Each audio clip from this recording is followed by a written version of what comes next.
Ayan po, i-record ni Lola Abelina Abelino Bulaon, 95 years old, ang 6 niyang mga anak.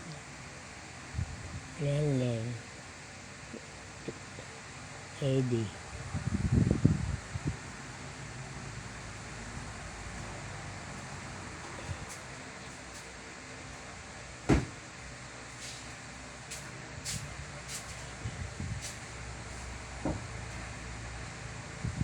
Tudet,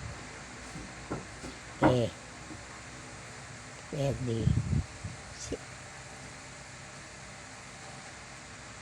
Eddie Buso, Si Perdi Bunso. Si Lengleng, si Eddie, si Pe, Tonet, Emma, Perdi. Ikaw nga. Leng, Tudet, Eva, Perdi, Hindi, 4 na lang. Kumonte. Ulit. Lengleng.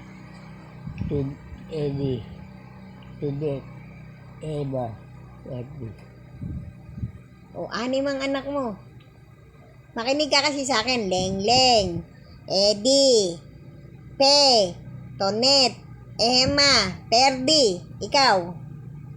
Leng, Eva, Leng, Eddie, Tudet, Eva, Perdi. Pwede na yan kahit di sunod-sunod. Thank you, Lola. Natandaan mo. Ulitin ko lang tong video natin.